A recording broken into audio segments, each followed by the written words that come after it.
یہ ریکارڈ، یہ ویڈیوز، یہ آڈیوز، یہ کرتا کون ہے سر؟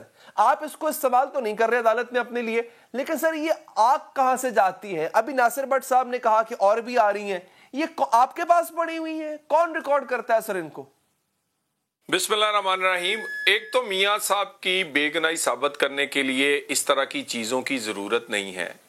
میاں صاحب کی بے گناہی تو تب ثابت کرے نا جب کوئی گناہ گاری کے ثبوت دیے ہوں۔ جب ثبوت ہی کوئی نہ ہو اور ججز کو بلیک میل کر کے، پریشرائز کر کے، ثاقب نثار جیسے لوگوں کو استعمال کر کے یہ فیصلے کروائے گئے ہوں، تو پھر بے گناہی تو ان لوگوں نے ثابت کرنی ہے جنہوں نے یہ غلط فیصلے کیے ہیں اور جنہوں نے یہ ظلم کیا ہے۔ اور یہ ظلم صرف نواز شریف، اس کی فیملی یا مسلم لیگ نون پہ نہیں کیا، پاکستان پہ کیا ہے۔ پاکستان کو ایک کٹ پتلیوں کو لانے کے لیے، اصل قیادت کو نااہل کرنے کے لیے، اور اس کے بعد جعلی صادقو امین اور جعلی الیکشنز کروا کر ایک پورا ماحول بنانے کے لیے جن لوگوں نے رول پلے کیا ہے، آج ان کو جواب دہ ہونا ہے۔ یہ تمام چیزیں جو ہیں اداروں کی ذمہ داری ہے کہ جن اداروں کی ساخت پر سوال اٹھ رہا ہے، عدالت اور اس کے بعد انصاف پر سوال اٹھ رہا ہے، انصاف کے ادارے جو ہیں ان کو چاہیے کہ اس کی تحقیق کریں، اس کا یہ پتہ کریں، اور یہ کوئی ڈھکی چھپی بات نہیں۔ سر یہ بتا دیں، عوام جاننا یہ چاہتی ہے، یہ آڈیو ویڈیو جس کا ایک دفعہ مریم بھی احاطہ عدالت میں ذکر کر چکی ہیں کہ بڑی آڈیوز، بڑی ویڈیوز موجود ہیں، یہ پڑی کس کے پاس ہوئی ہیں؟ یہ آڈیو ریکارڈ کس نے کی؟ یہ ویڈیو ریکارڈنگ کس نے کی؟ یہ کون ہے جو جاری کر دیتا ہے ہر تھوڑے عرصے کے بعد؟ یہ تو پتہ کریں یہ بندہ کون ہے۔ ہم تو پہلے چاہتے ہیں جی، ہم نے تو پہلے کہا تھا کہ ارشد ملک کو جس نے بلیک میل کیا ان کا پتہ کر لیں، کس نے بلیک میل کیا ہے۔ اگر اس وقت پتہ کیا ہوتا تو شاید یہ اگلی والی کوئی جان چھوٹ جاتی۔ اس کے بعد ہم نے تو کہا تھا چیئرمین نیب کو کس نے بلیک میل کیا ہے، پھر ہم تو کہہ رہے ہیں۔ یہ والا جو کھیل ہے، ارشد ملک کی خفیہ ویڈیو کس نے بنائی تھی سر؟ میں تو آپ سے یہ کہہ رہا ہوں کہ ارشد ملک کو کس نے بلیک میل کیا تھا، کن ججز نے ان کو پھر کہا کہ بھی آپ یہ نہیں، یہ گزارش سن لیں۔ ہم نے اس پوری وہ آڈیو نہیں ہے، وہ ویڈیو کوئی 1 2 4 منٹ کی نہیں ہے، اس میں 1 2 3 4 حقائق نہیں ہے، وہ ہم نے پوری کی پوری جس آدمی نے بنائی تھی اس نے اس کو اٹیسٹ نہیں کروایا، اس نے فورینزک نہیں کروایا، سب کچھ کروا کے 2 سال سے کورٹ میں کیس پڑا ہے۔ آج کے دن تک اس ویڈیو میں جو انکشافات ہوئے ہیں اس پر عمل کرنے کی بجائے، وہ سزا ختم کرنے کی بجائے آج بھی سزا قائم ہے۔ ہم تو کہتے ہیں اس کی تحقیق بھی کر لیں کہ کہاں سے ویڈیو آڈیوز بنتی ہیں، مگر ان کی جانچ پڑتال نہیں تو ناصر بٹ صاحب جنہوں نے یہ ویڈیو بنائی تھی سر، وہ یہ کہہ رہے ہیں کہ مزید آڈیوز بھی ہیں، مزید ویڈیوز بھی ہیں، مزید حلف نامے اور معافی نامے آنے والے ہیں، اور انہوں نے ٹویٹ کیا باقاعدہ ٹویٹ۔ تو یہ بتائیے گا سر، یہ چیزیں ساری پھر پی ایم ایل این کے پاس پڑی ہوئی ہیں، اس کو بنانے والے بھی آپ ہیں، اس کو لانچ کرنے والے بھی آپ ہیں سر؟ سر گزارش یہ ہے، کس نے کہا تھا کہ ثاقب نثار کے منہ میں کوئی، ہم نے تو نہیں کسی آدمی کو اس پہ یا اس کے دماغ میں گھسایا تھا؟ یہ الفاظ کیسے نکلے؟ کس طرح یہ کھیل پلان کیا گیا؟ کس طرح وہ کھیلتے رہے؟ کس طرح پاکستان کی تاریخ میں پہلی جے آئی ٹی بنی، پھر جے آئی ٹی نے ریفرنس بنوائے، پھر ریفرنسوں پہ نگران جج بنا، پھر اس کے بعد what's up J I T اعتراض اٹھے، پھر اس کے بعد باؤنڈ کیا گیا فیصلے کے لیے، پھر کہا گیا اتنے دنوں میں کرنا ہے، اتنے بجے کرنا ہے، اور اس کے بعد انتخابات کو مینیپولیٹ کیا گیا۔ تو یہ کوئی ڈھکی چھپی باتیں تو نہیں ہیں۔ کیوں ہم نہیں مانتے کہ ہم نے یہ سب کچھ کیا ہے اور کیا نہیں سر صاحب، یہ دیکھیں آپ جو باتیں فرما رہے ہیں سر، یہ آپ کے موقف کے مطابق بجا ہوں گی آپ کی حد تک، لیکن سوال بھی ڈیفرنٹ ہے یہاں پہ، تقریباً یوں سمجھ لیں کہ موضوع بھی ڈیفرنٹ ہے۔ جو بات آپ فرما رہے ہیں یہ بات ریپیٹڈلی دہرائی جا چکی ہے۔ موضوع سر یہ ہے کہ آڈیوز ویڈیوز ان ججز کی جنہوں نے آپ کے خلاف فیصلے دیے، بھلے وہ الفاظ ان کے منہ میں آپ نے نہیں ڈالے، لیکن جو الفاظ انہوں نے خود سے ادا کیے وہ ریکارڈ کیسے ہوئے؟ سوال یہ ہے سر، اور وہ ریکارڈنگ ساری کی ساری وہ ناصر بٹ کے پاس یا پی ایم ایل این کے پاس، وہ ریکارڈنگ ان کے پاس کیسے ہے؟ یہ سمجھ نہیں آ رہی سر کہ یہ مزید معافی نامے کس کے آئیں گے؟ دیکھیں ناصر بٹ صاحب کے پاس تو ارشد ملک صاحب کی انہوں نے خود تسلیم کیا، میں نے ویڈیو بنائی ہے اور انہوں نے اس کو فورینزک کروایا ہے اس کا کوئی ایک قسط نہیں ہے, ایک پارٹ نہیں ہے, وہ بہت لمبی چوڑی ویڈیو ہے اور اس میں بے شمار انکشافات ہیں, بے شمار شخصیات کا نام ہے, بے شمار ایسی چیزوں, ایسے لوگوں کا نام ہے جو کہ فیصلہ ساز لوگ ہیں. سو وہ تو دوسری بات, یہ والی جو آڈیو ہے یہ آپ کو پتا ہے کس صحافی نے اس کا ذمہ لیا ہے, اس صحافی سے پوچھ لے, اس آڈیو کی فورینزک کروا لے. اس کے بعد جج صاحب کا ایفیڈیوٹ ہے, جج صاحب سامنے کھڑے, آپ انہیں اس طرح کریں, ان کی تحقیق کر لیں, ان سے تفتیش کر لیں, کیا حرج ہے اس میں.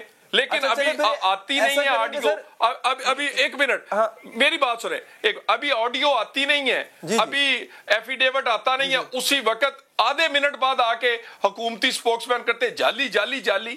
بھی تمہیں کیسے پتا چل گیا؟ فورینزک کروائی ہے, تحقیق کروائی ہے, پڑھی ہے, دیکھی ہے, جعلی جعلی جعلی. او خدا کے بندے, دنیا کی ریپیوٹڈ فرمز ہیں, ان کو دو اور اس کو تحقیق کروا لو, اپنے سے بیٹھے باتیں کرتی جا رہے. اچھا جوہر صاحب, یہ جو پرٹیکولر آڈیو لیک جس کا اب ہم آج ذکر کر رہے ہیں ثاقب نثار صاحب کی, یہ اب آپ کہہ رہے ہیں یہ اصل ہے, یہ جعلی نہیں ہے, تو سر اس کو پھر آپ عدالت میں کب لے کے جا رہے ہیں؟ کیونکہ اگر یہ اصل ہے آپ کے مطابق, پھر تو میاں صاحب ایگزونریٹ ہوتے ہیں, بری ہوتے ہیں سر, ان کا تو پھر کوئی کیس ہی نہیں ہے. سر یہ کب ہم نے کون سی شہادت پیش کرنی ہے؟ ہم تو کہہ رہے ہیں ہم نے تو 2 سال سے وہ ویڈیو, آڈیو نہیں ویڈیو لمبی چوڑی ارشد ملک کی جمع کروائی ہوئی ہے فورینزک کروا کے, سزا قائم ہے آج کے دن تک. اور ایک ذمہ داری اداروں کی ہے, جس اداروں پر یہ داغ لگا ہے اس ادارے کی ذمہ داری ہے کہ وہ سب سے پہلے دیکھے کہ ہم پہ داغ کیوں لگ گیا ہے, سو موٹو کیوں نہیں ہو سکتا, کیوں اس پہ تحقیق نہیں ہو سکتی, کیوں اس پہ تفتیش نہیں ہو سکتی, اور اس کے بعد ہم نے کب پیش کرنی ہے اس کی ٹائمنگ ہم خود دیکھ لیں گے. مگر کتنے دن چھپائیں گے؟ سچ سامنے آتا ہی ہے. آپ کا اپنا بندہ جو ہے وہ سزا بھگت رہا ہے, آپ کے بندے پہ اتنا بڑا الزام لگ گیا, یعنی آپ کے قائد پہ اتنا بڑا الزام لگا ہوا ہے سر, وہ سزا بھگت رہے ہیں, اس کے لیے آپ ٹائمنگ کا انتظار کر کے, مطلب میرے کسی قریبی کے ساتھ ایسا معاملہ ہو اور میرے ہاتھ کوئی ایسی چیز آ جائے, میں تو کل پہنچ جاؤں گا عدالت لے کے, تو اس میں آپ انتظار کیوں کریں گے سر؟ میں نے گزارش کی ہے, 2 سال ہو گئے ہیں ارشد ملک صاحب کی ویڈیو کو سر, وہ فورینزک بھی ہوئی ہے, اس میں سپریم کورٹ نے فرمایا تھا کہ یہ ایک داغ ہے ماتھے پہ, ہمارے داغ ابھی ویسے کا ویسا ہی فیصلہ ہے, میں اس کے آگے کیا کروں؟ ہم نے تو پیش کر دی ہے بھائی عدالت میں, ریکارڈ پہ رکھ دی, انتظار میں بیٹھے ہیں. وہ بٹ صاحب جو مدعی ہیں وہ روزانہ وہاں سے کہتے ہیں کہ خدا کا واسطہ ہے میرا کیس سنو, اس سے مجھے بتائے اب اس کا کیا جواب ہے؟ اچھا سر, تو یہ بتائیے گا کہ ابھی کیا توقع کی جائے چودھری صاحب کہ مزید بھی کوئی آڈیو ویڈیو آ رہی ہے, کوئی مزید معافی نامہ یا کوئی مزید حلف نامہ آنے کو ہے, ہمیں مطلب تیاری رکھنی چاہیے اس کی؟ سر گزارش یہ ہے کہ سچ جو ہے نا وہ سامنے آتا ہی آتا ہے. کتنے دن آپ سچ چھپائیں گے, کتنے دن آپ یہ جھوٹ جو ہے یہ چلائیں گے؟ یہ قدرت کا قانون ہے, یہ قدرت اس دنیا میں, اور یہ ہمیشہ سچ سامنے لے کے آتی ہے. ہم حق پہ ہیں, سچ پہ ہیں, یہ سامنے آج نہیں تو کل آنا ہی آنا ہے. لیک کرنے کی ٹائمنگ تو آپ کے ہاتھ میں ہے, اس لیے پوچھ رہا ہوں آپ سے کہ اگلا سچ آپ کے مطابق لیک کب ہونے جا رہا ہے؟ دیکھیں یہ تو کسی کو پتہ ہی نہیں تھا نا جی, یہ تو گھپ اندھیرا تھا ایسے 4 سال پہلے, چور ڈاکو کا شور تھا, اور صادق و امین کے سرٹیفکیٹ باندھے جاتے تھے. مگر یہ تو حالات اور واقعات نے جھوٹ کتنی دیر, جھوٹ چند دن, آخر سچ ہی چلتا ہے. حق اور سچ پہ ہم ہیں, اور وہ سامنے آنا ہی آنا ہے. آپ سمیت جو دیگر تمام اعلیٰ لیگی قیادت ہے وہ یہ سرٹن ہے کہ یہ جو آڈیو لیک ہے چودھری ثاقب نثار صاحب کی, یہ اصل ہے, ایسی گفتگو ہے, مطلب آپ کے نزدیک, پی ایم ایل این کے نزدیک آپ کو تسلی ہے کہ یہ اس میں کوئی فیبریکیشن نہیں ہے جیسا کہ کہا جا رہا ہے؟ دیکھیے جی, ایک ریپیوٹڈ ادارے کی فورینزک لگی ہوئی ہے, جب تک کوئی اور فورینزک نہیں آئے گی اس کے مقابلے میں, تو میں تو اسی طرح کے ادارے کی بات مانوں گا. اس کے بعد کوئی فورینزک حکومت کروا لے, کوئی تحقیق کر لے, اور اس کے بعد بات یہ جس دن ہم نے کروانی ہوگی ہم بھی کر لیں گے. لیکن میری گزارش سن لیں, جی یہ جعلی ہے سر میں نے تو کہا 100 بسم اللہ کروائیں تو صحیح نا, کسی ریپیوٹڈ ادارے سے کروائیں, ایف آئی اے یا پنجاب پولیس سے تو نہیں کروا لینی نا جی, نہ کسی نے ماننی ہے. دنیا کے ریپیوٹڈ ادارے ہیں, ابھی گوگل کرے وہ لسٹ آ جائے گی 10-15 اداروں کی, ان کو بھیج دیں, اس کے بعد پتا چل جائے گا. اس کے بعد بات یہ ہے کہ ہمیں تو ایک ایک چیز کا پتا ہے, ہم تو پہلے دن سے کہہ رہے ہیں یہ کھیل کھیلا گیا ہے, یہ سازش ہے, اور یہ آپ لوگوں کو بھی پتا ہے, لیکن آپ کیمرے کے سامنے نہیں بول سکتے. لوگ ڈرتے ہیں, لوگوں کے اپنی کئی ذمہ داریاں ہیں, مگر اب وقت آ گیا ہے اور حقائق سامنے آنا شروع ہو گئے. اور یہ میں آپ کو بتا دوں, یہ انشاءاللہ تعالی ہر آئے دن جو ہے وہ سچ اور نمایاں ہو کے سامنے نظر آئے گا. بہت بہت شکریہ آپ کے قیمتی وقت کا. ایک وقفہ لیں گے. قانون کے رکھوالوں نے کس طرح سے قانون کی دھجیاں اڑائیں, ایک اکیلی خاتون کو 25 وکلا مار رہے تھے, کیوں؟ یہ کراچی کا واقعہ ہے, بات کریں گے. ہمارے ساتھ موجود ہوں گے وکلا برادری سے ہی ایک رکن اس وقفے کے بعد.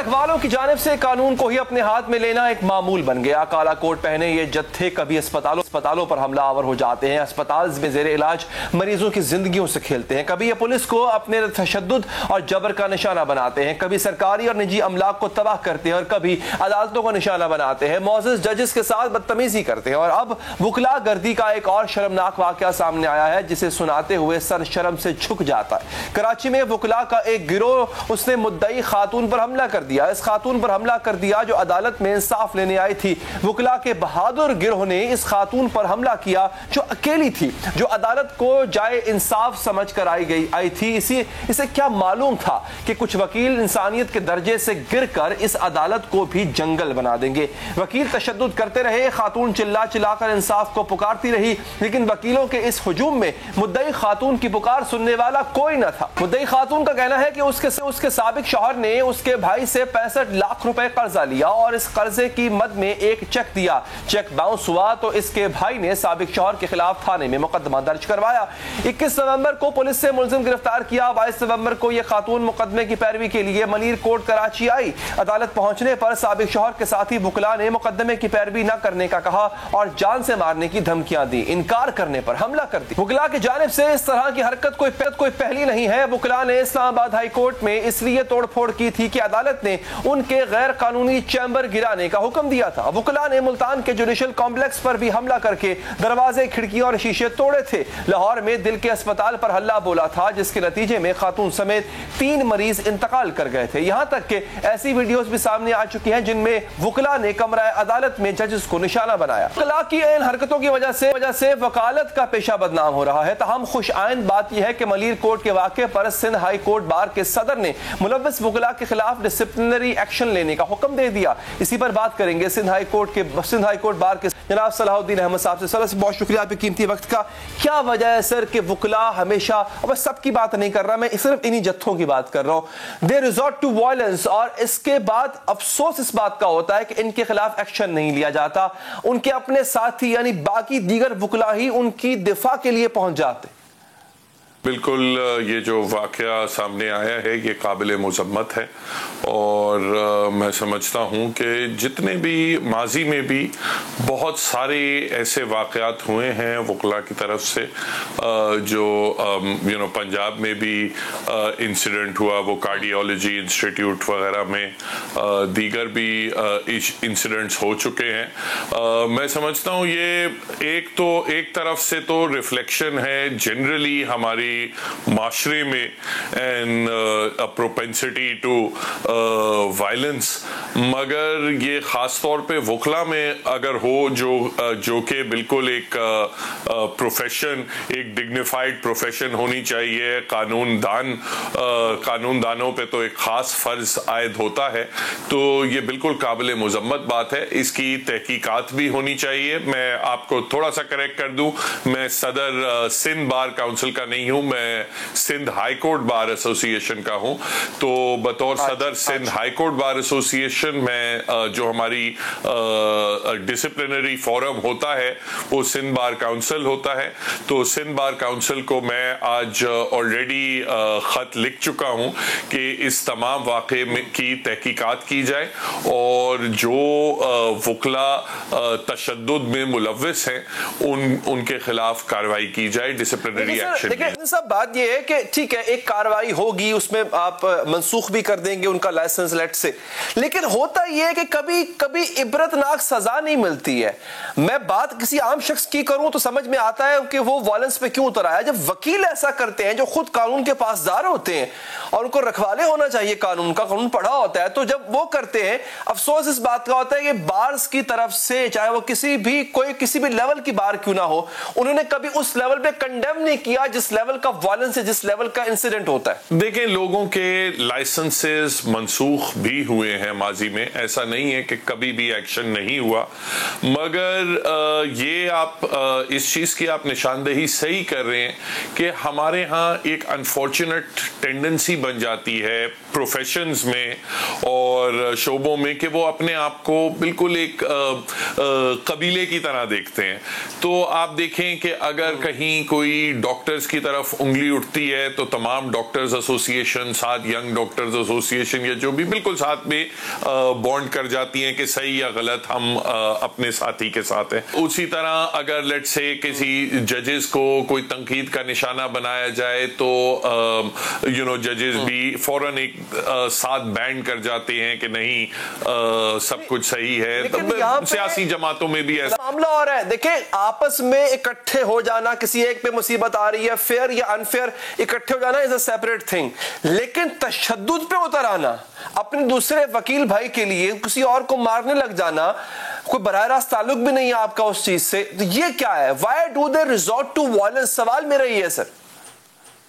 میں یہ کہہ رہا تھا کہ ایک ٹینڈنسی بن جاتی ہے کہ اگر آپ کے اوپر کہیں تنقید ہو رہی ہے کسی آپ کے ایک ممبر کے اوپر تو فوراً ایک ٹینڈنسی بن جاتی ہے کہ ڈیفینڈ کیا جائے, جبکہ اصولاً یہ ہونا چاہیے کہ اگر ایک دو, دیکھیں 99% وکلا لا ابائڈنگ بھی ہوتے ہیں, ان کی سروسز بھی ہیں, خدمات بھی ہیں رول آف لا کے لیے, مگر اگر وہ چند جو بیڈ ایپلز ہیں ان کی وجہ سے سارے پروفیشن پہ ایک کلاؤڈ فارم ہو رہا ہے تو یہ غلط بات ہے اور ان کے خلاف میں سمجھتا ہوں کارروائی کرنی چاہیے, ان کو ڈیفینڈ نہیں کرنا چاہیے. یہ کارروائی ہونی چاہیے, ایک کارروائی ہوگی جو محکمہ کرے گا, اگر فار ایگزامپل وائلنس ہوا ہے تو پولیس کارروائی کرے گی, ایف آئی آر لانچ ہوگی, لیکن بار کیا کر رہی ہوتی ہے سر؟ میرا سوال یہ ہے, کیونکہ ایک سٹیٹمنٹ جاری کر دینا, ٹی وی پہ آ کے کوئی ایک آدھا بیان دے دینا, جس لیول کا انسیڈنٹ ہوتا ہے اس لیول کی کنڈمنیشن یا اس لیول کی کارروائی کیوں نہیں کی جاتی ہے؟ دیکھیں ایک تو سب کو ایک کلر سے پینٹ تو نہیں کر سکتے. میں سمجھتا ہوں کئی وکلا لیڈران نے کنڈیمنیشنز بھی کی ہیں. ٹھیک ہے اسد الدین صاحب, بہت بہت شکریہ آپ کے قیمتی وقت کا. مشکل فیصلوں کے باوجود حکومت معیشت کی خراب صورتحال کے سامنے بے بس لگ رہی ہے. آئی ایم ایف سے سخت شرائط پر ملنے والے قرضے مزید مہنگائی اور معاشی ابتری کا باعث بننے کے آثار نظر آ رہے ہیں. ٹیکس چوری کا کلچر ملک کے لیے ناسور بن چکا ہے. اسی کلچر کے خاتمے کے لیے حکومت نے آج ایک اہم قدم اٹھایا ہے. ٹریک اینڈ ٹریس سسٹم لاگو کیا. اس نظام کے تحت cigarette industry, sugar industry, cement, کھاد اور سٹیل انڈسٹری کی مصنوعات کی تیاری اور فروخت کی فول پروف نگرانی یقینی بنائی جا سکے گی. اس نظام کی افتتاحی تقریب سے خطاب کرتے ہوئے وزیر اعظم عمران خان نے کہا کہ ٹریک اینڈ ٹریس سسٹم مالیاتی امور میں شفافیت کے لیے سنگ میل ثابت ہوگا. ابھی آپ نے صرف ٹوبیکو پہ لگایا ہے اور آج سے انشاءاللہ شوگر انڈسٹری کے اوپر اور پھر آگے سیمنٹ پہ, فرٹیلائزر پہ اور پھر سریا پہ ہماری ٹیکس کلیکشن اس سے بہت ہم تیزی سے بڑھائیں, اور وہ تب ہم کریں گے جب ہم ٹیکنالوجی کی طرف جائیں گے, اور یہ بہت بڑا قدم ہے ٹیکنالوجی کی طرف. مالیاتی امور کی نگرانی کے لیے یہ نظام واقعی بہترین ثابت ہوگا, لیکن اصل مسئلہ معیشت کی حالیہ صورتحال کا ہے جو مسلسل خراب ہوتی جا رہی ہے, جس کی وجہ سے آج وزیر اعظم یہ کہنے پر مجبور ہیں کہ ملک کا استحکام داؤ پر لگ چکا ہے کیونکہ ملک میں ٹیکس چوری کا کلچر ہے. آج وزیر اعظم نے کہا کہ 10 سال میں 6,000 ارب کا قرضہ 30,000 ارب تک پہنچانے والوں کو سزا ملنی چاہیے. 2008 سے اور 2018 کے بیچ میں 4 گنا زیادہ پاکستان کا قرضہ بڑھا. یعنی یہ میں کئی دفعہ حیران ہوتا ہوں کہ ان لوگوں کو تو سزائیں ملنی چاہیے اس وقت کہ آپ نے کیسے 6 ٹریلین سے 10 سالوں میں پاکستان کا قرضہ لے گئے آپ 30 ٹریلین پہ. کوئی بڑے کام نہیں, کوئی ڈیمز نہیں بنی, کوئی انفراسٹرکچر پروگرامز نہیں ہوئے چلے جس سے آمدنی بھی ہوتی. دلچسپ بات یہ ہے کہ وزیر اعظم 10 سال میں 24,000 ارب روپے کے قرض والوں کو سزا دینے کی بات تو کر رہے ہیں, لیکن یہ نہیں بتا رہے کہ پی ٹی آئی کے 3 سال میں 15,000 ارب سے زیادہ کا قرضہ لیا جا چکا ہے اور آئندہ ملنے والا IMF کا قرضہ اس کے علاوہ ہوگا. اور اس قرض کی پہلی قسط ملنے سے پہلے ہی عوام کو بری خبریں ملنا شروع ہو گئی ہیں. آج وزیر اعظم عمران خان نے بھی بتایا کہ ٹیکس ہدف میں تقریباً 300 ارب روپے کا اضافہ کر دیا گیا ہے. یعنی بجٹ میں طے شدہ 5800 ارب کی بجائے اب عوام سے 6100 ارب روپے لیے جائیں گے. اب انشاءاللہ ریکارڈ ٹیکس کلیکشن, لیکن ریکارڈ ٹیکس کلیکشن انشاءاللہ 6,000 ارب تک انشاءاللہ ہماری امید ہے پہنچ جائے گی. 6,000 ارب میں سے 3,000 ارب تو چلا جانا ہے ان کے لیے ہوئے قرضوں کی قسطوں کے اوپر, تو سارا ملک کے لیے بچ جائے گا 3,000 ارب 22 کروڑ لوگوں کے لیے. حکومت معاشی صورتحال کو سنبھالنے کے لیے مشکل فیصلوں پر مجبور ہے, جس کا ثبوت IMF کے ساتھ معاہدہ ہے. حکومت نے IMF سے 6 ارب ڈالر کا پروگرام منظور تو کروا لیا, لیکن عوام کو یہ قرضہ بہت بھاری پڑے گا. IMF کی شرائط کے تحت ترقیاتی فنڈز میں کٹوتی کر کے, گیس اور بجلی مہنگی کر کے, ٹیکس چھوٹ کا خاتمہ اور پیٹرولیم لیوی میں اضافے کی شکل میں عوام کو 800 ارب روپے کا خسارہ برداشت کرنا پڑے گا. جبکہ حکومت کہتی ہے کہ ہم اپنی جگہ مضبوطی سے اپنی جگہ پہ کھڑے رہے اور مضبوط رہے. PDL کا ہوگا جس میں 4 روپے ہر مہینے ہم نے بڑھانا ہے تاکہ وہ 30 روپے تک جائے. ہم اپنی جگہ پہ کھڑے رہے اور مضبوط رہے. اس وقت اپنا جو پھر آپ کا PSDP ہے وہ 900 سے 700 پہ لے کے چلے, تو وہ 200 بلین وہاں سے ہوا ہے. ہم اپنی جگہ پہ کھڑے رہے اور مضبوط رہے.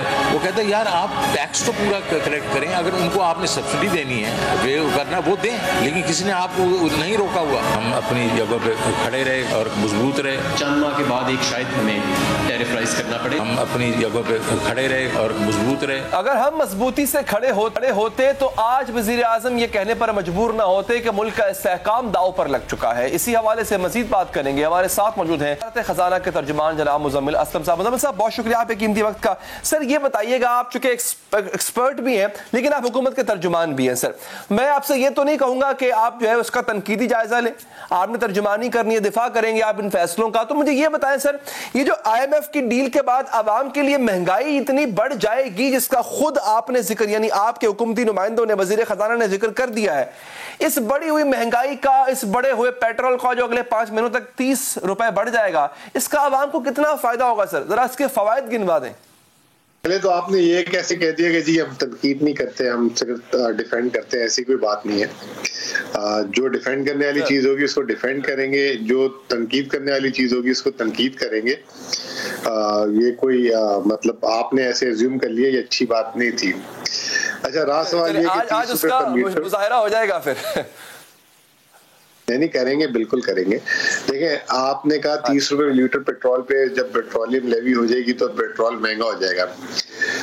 دیکھیں 30 روپے پر لیٹر لیوی ہم نے پچھلے سال لی تھی آپ سے, اس وقت 85 روپے لیٹر پیٹرول تھا. اس ساری چیز کا جو دار و مدار ہے وہ عالمی مارکیٹ میں تیل کی قیمت ہے, اور تیل کی قیمت ایسی چیز ہے آج جو ہے آسمانوں پہ کل زمین پہ. تو یہ ایزیوم کرنا کہ جی یہ جو ہے تیل کی قیمت یہیں کھڑی رہے گی یا اس سے نیچے نہیں آ سکتی یا اوپر نہیں جا سکتی, یہ جو ہے پری میچور ہے. نمبر 1. نمبر 2, یہ جو ہے سب سے امپورٹنٹ چیز یہ ہے کہ اگر آپ دیکھیں پچھلے 8-10 دنوں میں جو ہے تیل کی قیمتوں میں تھوڑی سی کمی آئی ہے. تو اب ہمیں ہر مہینے 4 روپے لیٹر کے حساب سے بڑھانا ہے. پچھلے مہینے ہم نے بڑھایا تھا, اب ہم 4 روپے لیٹر کے حساب سے بڑھائیں گے. ہو سکتا ہے کہ 1 تاریخ کو جو ہے تیل کی قیمتیں جو ہیں تھوڑی سی جو ہے ابھی جس طرح ہے اسی طرح رہے تو شاید نہ بڑھانا پڑے. تو امید پہ دنیا قائم ہے اور اچھی امید کرنی چاہیے. اچھا مزمل صاحب, ہم دوبارہ لیوی سے آتے ہیں, اس پہ جو آخری سوال میں نے کیا تھا اس پہ دوبارہ آتے ہیں تاکہ سیکوینس رہے. اچھا مزمل صاحب دیکھیں یہاں پہ ایک بڑی امپورٹنٹ چیز ہے, آپ 4 روپے 95 پیسے تقریباً 5 روپے ہر مہینے بڑھائیں گے, اور آپ نے خود کہا کہ پراسپیکٹس ہوتے ہیں کہ پیٹرولیم مصنوعات فلکچویٹ کرتی ہیں, سستی بھی ہو سکتی ہے. لیکن جب آپ 4-5 روپے بڑھا رہے ہوں گے سر ہر مہینے, تو وہ پیٹرولیم مصنوعات اگر عالمی مارکیٹ میں سستی ہو بھی جائے تو فائدہ تو عوام کو نہیں ہوگا اس کا, کیونکہ یہاں سے آپ لیوی کے نام پہ مسلسل بڑھاتے رہیں گے. دیکھیں عوام کو فائدہ تو ابھی اس وقت 17% جو سیلز ٹیکس تھا وہ ہم نے صفر کر دیا، اور وہ جو ہے سیلز ٹیکس صفر کر دیا، اور عوام کو جو ہے ہم اپنی جیب سے تو اب سیلز ٹیکس نہیں ادا کر سکتے، اور اگر نیچے ہوگا تو ہمیں بھی تو ٹیکس کی آمدنی چاہیے، امور حکومت کیسے چلائیں گے؟ اور ہمیں جو ہے دفاع میں پیسے خرچ کرنے ہیں، ہمیں تنخواہیں دینی ہیں، ہمیں جو ہے سود اتارنا ہے، تو پھر ہماری آمدنی ابھی تو ہم نے فی الحال آمدنی چھوڑی بھی ہے، لیکن اگر کبھی موقع مل گیا تو وہ بھائی تھوڑا سا تو خیال رکھ لیں، ورنہ آپ تو اس چکر میں لگ رہے ہیں کہ حکومت پاکستان کچھ کمائے نا اور قرضہ لے کے ٹیکس چھوٹ بھی تو ختم کرنے جا رہے ہیں سر، کیا یہ بھی شرائط میں شامل ہے؟ اگر میں غلط نہیں سنا میں نے حماد اظہر صاحب کو، ٹیکس چھوٹ میں بھی کافی حد تک خاتمہ ہوگا اس کا؟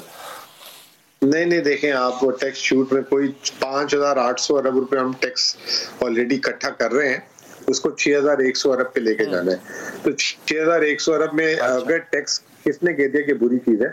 ٹیکس چھوٹ یعنی کہ جنہوں نے ٹیکس نہیں دے رہے ان سے لے رہے ہیں، کسی پہ اضافی ٹیکس نہیں لگا رہے، تو اب آپ کو برا لگے گا نا کہ آپ سے میں ٹیکس لوں اور میں خود ٹیکس نہ دوں، تو یہ وہ والی چھوٹ ہے، تو کسی کو یعنی اس میں انڈائریکٹ ٹیکسز شامل نہیں ہے، انڈائریکٹ ٹیکسز میں جو چھوٹ تھی وہ ختم نہیں ہو رہی؟ نہیں، مثال کے طور پہ انڈائریکٹ ٹیکس، اس میں سیلز ٹیکس ایگزمپشن کی بات ہو رہی ہے، جو عام آدمی کے استعمال کی چیز ہے جیسے کھاد ہے، اس سے جو ہے ملک میں کھانے پینے کی چیزیں پیدا ہوتی ہیں، کھاد پہ سیلز ٹیکس کی ایگزمپشن ختم نہیں ہوگی، ٹریکٹر پہ نہیں ہوگی، کھانے پینے کی جو اسینشل کموڈیٹیز اس پہ نہیں ہوگی، ہاں اگر باہر سے برانڈڈ چاکلیٹ آ رہی ہے، برانڈڈ جو ہے کپڑے آ رہے ہیں، اور اگر کوئی برانڈڈ سبزیاں آ رہی ہیں ان پہ ہوگا، اگر باہر سے سائیکل امپورٹ ہو رہی ہے خاص قسم کی، اسپیشلائز قسم کی۔ ٹھیک ہے مزمل صاحب، بہت بہت شکریہ آپ کے قیمتی وقت کا۔ خبر یہ گردش کر رہی ہے کہ 100 باغیوں کو، 100 دہشت گردوں کو حکومت پاکستان نے رہا کر دیا ہے جذبہ خیر سگالی کے تحت۔ کیا واقعی ایسا ہے؟ بات کریں گے جنرل ڈائٹ امجد شعیب صاحب سے اس وقفے کے بعد۔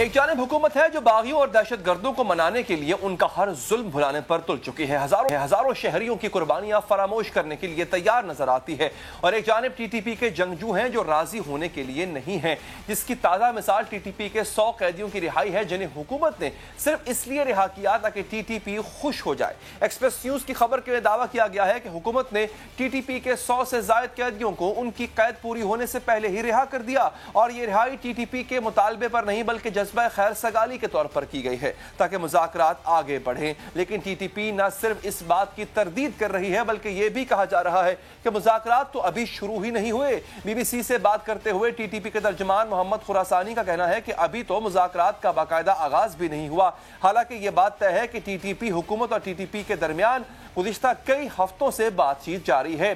اسی بات چیت کے نتیجے میں ٹی ٹی پی اور پاکستانی سیکیورٹی فورسز کے درمیان 1 ماہ کی جنگ بندی پر اتفاق کیا گیا تھا۔ پاکستان اور تحریک طالبان پاکستان مکمل سیز فائر کے اوپر آمادہ ہو چکے ہیں۔ جو مذاکرات تحریک طالبان پاکستان سے ہو رہے ہیں وہ پاکستان کے آئین اور قانون کے تحت ہوں گے۔ اور اب حکومت کی جانب سے ٹی ٹی پی کے 100 قیدیوں کو رہا کر دیا گیا ہے، یعنی یہ 100 ایسے افراد جو اس تنظیم کی باقاعدہ رکن تھے جو پاکستان میں دہشت گردی میں ملوث رہی ہے، ہزاروں شہریوں اور سیکیورٹی فورسز کے جوانوں کی موت کی ذمہ دار ہے، لیکن ان لوگوں سے باز پرس کی بجائے ریاست انہیں منانے کی کوشش میں مصروف ہے۔ اور جب حکومت سے پوچھا جاتا ہے کہ آخر یہ مذاکرات کن شرائط پر ہو رہے ہیں، کیا معاہدہ کیا جائے گا، اور جب یہ معاہدہ ہو جائے گا تو کیا سنگین جرائم کے ملزمان کو بھی ایسے ہی چھوڑ دیا جائے گا، تو حکومت واضح جواب دینے سے گریز کرتی ہے۔ خال تو اٹس ٹو ارلی ٹو سے، پری میچور ہے، ابھی تو ہم یہ دیکھ رہے ہیں کہ وہ سپیس ہے، اور اگر وہ سنجیدہ ہیں تو پھر کن چیزوں پہ بات آگے ہو سکتی ہے۔ تو شرائط تو ان کی بھی ہوں گی نا، تو یہ کیوں نہیں بتایا جا رہا عوام کو کہ ان کی شرائط کیا ہے؟ پروسیس آگے چلے گا تو پتہ چل جائے گا جی، جب وقت آئے گا تو اگر کوئی ایسی ہوگی جس پہ کوئی جینوئنلی بات ہو سکتی۔ حکومت کہتی ہے کہ ٹی ٹی پی کی جانب سے ابھی کوئی شرائط نہیں رکھی گئی، لیکن گزشتہ ہفتے پاکستان کے دورے پر آئے ہوئے افغانستان کے وزیر خارجہ امیر خان متقی نے بھی مذاکرات میں ثالثی کی تصدیق کرتے ہوئے کہا تھا کہ وہ ثالثی کا کردار خلوص نیت سے نبھا رہے ہیں۔ افغان وزیر خارجہ کے علاوہ گزشتہ ہفتے کالعدم تنظیم کے اہم کمانڈر عمر خالد خراسانی نے بھی بی بی سی کو انٹرویو میں واضح طور پر کہا تھا کہ پاکستانی حکومت مطالبات پر عمل درآمد کرے تو ہی مذاکرات آگے بڑھیں گے، اور ساتھ ہی اس نے یہ الزام الزام بھی لگایا تھا کہ ہمارے قیدیوں کی رہائی میں ٹال مٹول سے کام لیا جا رہا ہے۔ ماضی کی طرح اب بھی ٹی ٹی پی کا حکومت سے پہلا مطالبہ پاکستان میں قید طالبان ساتھیوں کی رہائی کا ہے۔ بی بی سی کی اسی رپورٹ میں یہ بھی بتایا گیا تھا کہ پہلے مرحلے میں ٹی ٹی پی کی جانب سے پاکستان کو رہائی کے لیے 102 افراد کی لسٹ بھی دی جا چکی ہے۔ بات کریں گے اسی حوالے سے ہمارے جنرل ریٹائرڈ امجد شیخ سجن صاحب، شکریہ سر۔ ہم جب ایک بڑا بنیادی سوال ہے کہ یہ ٹھیک ہے مذاکرات ہو رہے ہیں، لیکن سر ہو کیوں رہے ہیں؟ سوال یہ ہے کہ جب پاکستان کا یہ موقف ہے کہ ہم نے ان کے خلاف جنگ لڑی، ہم جیت گئے، ہم فتح پا چکے ہیں، ان پہ یہ ہار چکے ہیں، ملک میں بھی نہیں ہے، بھاگ چکے ہیں، تو سر مذاکرات ہو کیوں رہے ہیں؟ ضرورت کیا پیش آئی اس کی؟ بسم اللہ الرحمن الرحیم۔ دیکھیے یہ بات آپ جس طرح بات کر رہے ہیں، دیکھنے میں سننے میں بہت سارے لوگوں کی نظر میں یہی کچھ ہوتا ہے، لیکن یہ جو پروسیس ہے یہ کوئی اتنا آسان ایسا نہیں ہے کہ بڑا کلیئر ہو، کلین ہو، یہ کمپلیکیٹڈ ہے۔ اور آپ کی بیسک شرط یہ ہے کہ آپ نے اپنے آئین اور قانون کے اندر بات کرنی ہے، یعنی دوسرے لفظوں میں پاکستان کا قانون اور پاکستان کا آئین بنیاد ہے باقی سارے معاملات کی۔ اچھا، اب چیز یہ ہے کہ یہ جو لوگ ہیں جو ٹی ٹی پی کے لوگ ہیں، ٹی ٹی پی کے لوگ ہیں، ان کا مسئلہ یہ ہے کہ انہوں نے اپنے لوگوں کو جن کو لڑاتے رہے ہیں، جن کو انہوں نے استعمال کیا، ان کے ساتھ دو ایشو ہیں۔ ایک تو یہ کہ ان کو قائل کرنا کہ واقعی پاکستان مخلص ہے، وہ آپ سے بات چیت کرنا چاہ رہا ہے، کیونکہ انہوں نے الٹیمیٹلی پاکستان کی اگر شرائط مان کے آنا ہے تو وہ ان کے لوگ ہو سکتے ہیں چیزیں تیار نہ ہو، ان کو تیار کرنا ہوگا۔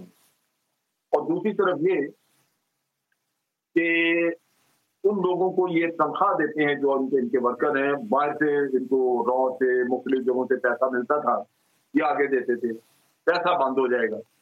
اب پیسہ بند ہوتا تو کیا وہ لوگ ان کے ساتھ کھڑے رہیں گے، ان کی بات مانیں گے؟ تو ان کے لیے بھی ایک کافی مشکل سا ان کی لیڈرشپ کے لیے فیصلہ ہے۔ تو میرا خیال ہے کہ اس میں جو پکڑے ہوئے لوگوں میں کچھ لیڈرز ہیں، وہ ان کے ساتھ مل کے کچھ ان کی یہاں پہ کچھ نہ کچھ گورنمنٹ نے ان سے بھی بات چیت کی ہوگی تو ان کو کریں گے۔ آپ یوں سمجھ لیں کہ یہ کوئی بہت اچھا حل نہیں ہے، لیکن مجبوری اس میں یہ ہے کہ وہ دوسرے ملک میں بیٹھے ہوئے ہیں، ہم ان سے کہتے ہیں کہ ان کو نکالے یا ان کو، اور وہ کہتے ہیں جی پہلے بات چیت کر لیں، پھر اگر نہیں بات چیت کامیاب ہوگی تو پھر ہم ایکشن لیں گے۔ اور پھر یہ بھی ہے کہ طالبان کی حکومت اگر کل کو کسی وجہ سے گر جاتی ہے، پوری دنیا ان کے خلاف لگی ہوئی ہے، تو یہ تو پھر دوبارہ کام شروع ہو جائے گا وہاں سے۔ ابھی بھی اگر ان کو میرا سوال یہ تھا سر، میرا سوال جو ہے نا اس کا ایک حصہ آپ اگر اس پہ غور فرمائیں، وہ یہ تھا کہ ہم فاتح ہیں، ہم نے ان پہ فتح پائی ہے، بزور طاقت فتح پائی ہے، ان کی طاقت جو نصف سے بھی کم رہ گئی، ان کی تعداد آدھی سے بھی کم رہ گئی۔ سر میرا پورا سوال سن لیجئے گا سر۔ دیکھیں سر، بھارت ایک بڑی ناکام قسم کی، بڑی فضول قسم کی جسٹیفیکیشن دے کے پاکستان میں سرجیکل سٹرائک کا ڈرامہ رچا سکتا ہے، امریکہ اپنے مطلوب لوگوں کے لیے پاکستان میں ڈرون حملے کر سکتا ہے، ہم ایک انتہائی یوں کہہ لیں کہ پاکستان سے پہلے کی نسبت فرینڈلی طالبان گورنمنٹ سے یہ کہہ نہیں سکتے کہ تمہارے پاس بندے ہیں ہمارے، تم مارتے ہو یا پھر ہم آئے مارنے کے لیے ان کو۔ سر یہ ہم ان کی منت کر کیوں رہے ہیں؟ مجھے تو یہ سمجھ نہیں آ رہی ہمیں ان سے مذاکرات کی ضرورت پڑ کیوں رہی ہے؟ یہ بات آپ کی درست ہے کہ ہمیں ضرورت ایسا نہیں ہے، لیکن ہمارے بھی بہت ساری ویکنیسز، لوز اینڈز موجود ہیں۔ آپ نے منظور پشتین کی تقریر سنی جو اس میں لاہور میں آسما جہانگیر کے اس کانفرنس میں کی؟ آپ سیدھا دلیری دیکھیں لوگوں کی، وہ یہ کہتے ہیں کہ جناب ایکسٹرا جوڈیشل کلنگ پاکستان کر رہا ہے اور انہوں نے یہ مارے۔ ان سے کوئی پوچھے کہ پاکستان کے شہروں میں امن ایسے ہی آ گیا ہے؟ ایکسٹرا جوڈیشل کلنگ سے تو نہیں آنا چاہیے۔ بات یہ ہے کہ جب پیسہ باہر سے لگتا ہے، پشتین سے ڈر گئی ہے۔ آپ کے لیے دو تین مشکلات ہیں، ذرا میری بات سنیں۔ پہلی بات یہ ہے کہ آپ نے ایک وقت پہ ملٹری کورٹس رکھے ہوئے تھے، آپ پکڑتے تھے سزائیں، وہ سزائیں بھی اپروو نہیں کرتی تھی آپ کی سول کی عدالتیں۔ آج ملٹری کورٹ بھی نہیں ہے، آپ جس کو پکڑیں گے وہ چھوٹ جائے گا، سزا تو ہے ہی۔ اور دوسری بات یہ ہے کہ اگر وہ جا کے، ٹھیک ہے جنرل صاحب، بہت بہت شکریہ، آپ کے قیمتی وقت کا پروگرام یہاں پر ختم ہو جاتا ہے، دیجیے اجازت، اللہ نے کے بعد۔